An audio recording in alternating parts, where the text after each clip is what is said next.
Hello, आप लोगों को हमारे चैनल पर स्वागत है। आज की कहानी है जो भगवान राम ने भक्त के लिए बनाई रसोई।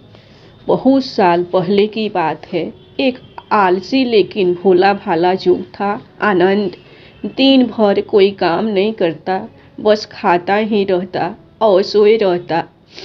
घर वालों ने कहा, चलो जाओ, निकलो घर से, कोई काम धाम करते नहीं हो, बस पड़े रहते हो। वह घर से निकलकर यूं ही भटकते हुए एक आश्रम पहुंचा। वहां उसने देखा कि एक गुरुजी है। उनके शिष्य कोई काम नहीं करते, बस मंदिर की पूजा करते हैं। उसने मन में सोचा, यह बढ़िया है, कोई काम धाम नहीं, बस पूजा ही तो करना है। गुरुजी के पास जाकर पूछा, क्या मैं यहाँ रह सकता हूँ? गुरुजी बोले, हाँ हाँ, क्यों नहीं, लेकिन मैं कोई काम नहीं कर सकता हूँ। गुरुजी ने कहा, कोई काम नहीं करना है, बस पूजा करनी होगी। आनंद, ठीक है, वह तो मैं कर लूँगा। अब आनंद महाराज के आश्रम में रहने लगे। ना कोई काम ना कोई धाम, बस सारा दिन खाते रहो और प्रभु भक्ति में भजन गाते रहो। महीना भर हो गया। फिर एक दिन आई एकादशी। उसने रसोई में जाकर देखा, खाने की कोई तैयारी नहीं। उसने गुरुजी से पूछा, आज खाना नहीं बनेगा क्या? गुरुजी ने कहा, नहीं, आज तो एकादशी है, तुम्हारा भी उपवास है। उसने कहा, नहीं, अगर हमने उपवास कर लिया तो कल का दिन ही नहीं देख पाएंगे। हम नहीं कर सकते उपवास, हमें तो भूख लगती है। आपने पहले क्यों नहीं बताया? गुरुजी ने कहा, ठीक है, तुम ना करो उपवास, पर खाना भी तुम्हारे लिए कोई और नहीं बनाएगा, तुम खुद बना लो। मरता क्या न करता। गया रसोई में। गुरुजी फिर आए, देखो, अगर तुम खाना बना लो तो राम जी को भोग जरूर लगा लेना और नदी के उस पार जाकर बना लो रसोई। ठीक है। लकड़ी, आटा, तेल, घी, सब्जी लेकर आनंद महाराज चले गए।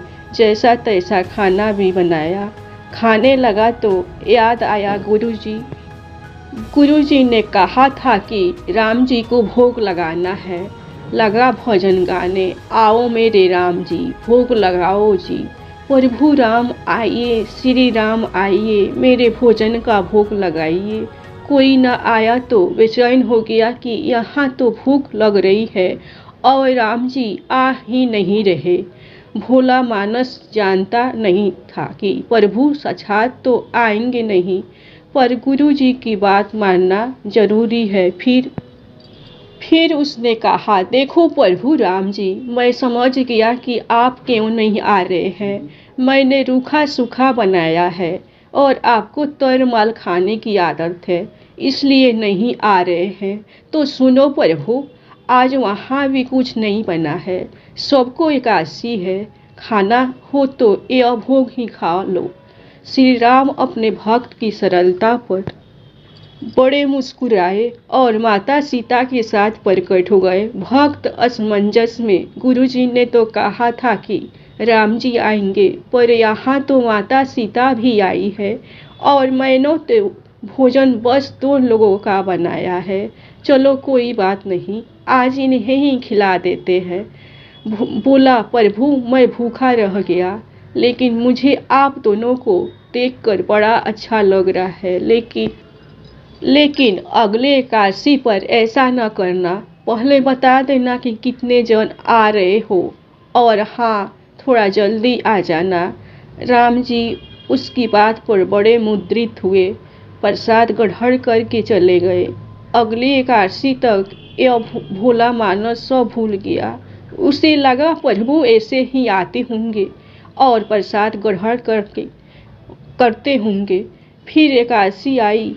गुरुजी से कहा, मैं चला अपना खाना बनाने, पर गुरुजी थोड़ा ज़्यादा अनाज लगेगा, वहाँ 2 लोग आते हैं। गुरुजी मुस्कुराए, भूख के मारे बावला है।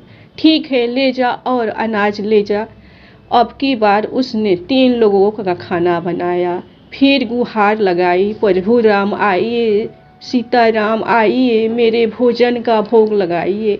प्रभु की महिमा भी निराली है। भक्त के साथ कौतुक करने में उन्हें भी बड़ा मजा आता है। इस बार वे अपने भाई लक्ष्मण, भरत, शत्रुघ्न और हनुमान जी को लेकर आ गए। भक्त को चक्कर आ गए। यह क्या हुआ? एक का भोजन बनाया तो 2 आए, और आज 2 का खाना ज़्यादा बनाया तो पूरा खानदान आ गया। लगता है आज भी भूखा ही रहना पड़ेगा। सबको भोजन लगाया और बैठे बैठे देखता रहा। अनजाने में उसकी भी एकादशी हो गई। फिर अगली एकादशी आने से पहले गुरुजी से कहा, गुरुजी, ये आपके प्रभु राम जी अकेले क्यों नहीं आते? हर बार कितने सारे लोग ले आते हैं। इस बार अनाज ज़्यादा देना। गुरुजी को लगा कहीं यह अनाज बेचता तो नहीं है, देखना पड़ेगा जाकर। भंडार में कहाँ इसे जितना अनाज चाहिए दे दो और छुप कर उसे देखने चल पड़े। इस बार आनंद ने सोचा, खाना पहले नहीं बनाऊंगा, पता नहीं कितने लोग आ जाए, पहले बुला लेता हूँ, फिर बनाता हूँ। फिर टेर लगाई, प्रभु राम आइए, श्री राम आइए, मेरे भोजन का भोग लगाइए। सारा राम दरबार मौजूद। इस बार तो हनुमान जी भी साथ आए, लेकिन यह क्या, प्रसाद तो तैयार ही नहीं है। भक्त खड़ा भोला भाला बोला, प्रभु इस बार मैंने खाना नहीं बनाया। प्रभु ने पूछा, क्यों? बोला, मुझे मिलेगा तो है नहीं, फिर क्या फायदा बनाने का? आप ही बना लो और खुद ही खा लो। राम जी मुस्कुराए। सीता माता भी गदगद हो गई उसके मासूम जवाब से। लक्ष्मण जी बोले, क्या करे प्रभु? प्रभु बोले, भक्त की इच्छा है, पूरी तो करनी पड़ेगी, चलो लग जाओ काम में। लक्ष्मण जी ने लकड़ी उठाई। माता सीता आटा सानने लगी। भक्त का एक तरफ बैठ कर देखता रहा। माता सीता रसोई बना रही थी तो कई ऋषि मुनि यक्ष गंधर्व प्रसाद लेने आने लगे। इधर गुरुजी ने देखा खाना तो बना नहीं, भक्त एक कोने में बैठा है। पूछा, बेटा क्या बात है, खाना क्यों नहीं बनाया? बोला, अच्छा किया गुरुजी आप आ गए, देखिए कितने लोग आते हैं प्रभु के साथ।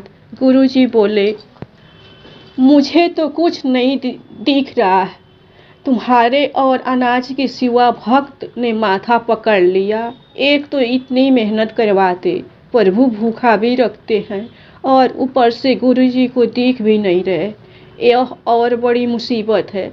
प्रभु से कहा, आप गुरुजी को क्यों नहीं दिख रहे हैं? प्रभु बोले, मैं इन्हें नहीं दिख सकता।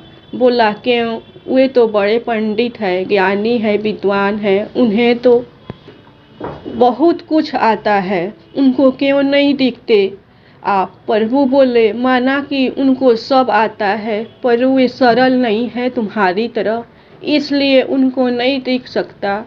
आनंद ने गुरुजी से कहा, गुरुजी, प्रभु कह रहे हैं आप सरल नहीं हैं, इसलिए आपको नहीं दिखेंगे। गुरुजी रोने लगे। वाकई मैंने सब कुछ पाया पर सरलता नहीं पा सका तुम्हारी तरह, और प्रभु तो मन की सरलता से ही मिलते हैं। प्रभु प्रकट हो गए और गुरुजी को भी दर्शन दिए। इस तरह एक भक्त के कहने पर प्रभु ने रसोई भी बनाई। यह भक्ति कथा लोक श्रुति पर आधारित है। धन्यवाद। इस कहानी से हमें यही सीख मिलती है कि एक भक्त ने भोला भाला सीधा साधा होकर भी भगवान से सच्चे मन से प्रेम किया तो भगवान साक्षात उसे दर्शन दिए और उसके लिए रसोई भी बनाए और उसके कहने पर उसके गुरुजी को भी दर्शन दिए। बस मैं आप लोगों से इतना ही कहूँगी। मेरे तरफ से बड़ों को चरण स्पर्श और छोटों को ढेर सारी प्यार। आप लोग मेरे चैनल को सब्सक्राइब जरूर कीजिएगा।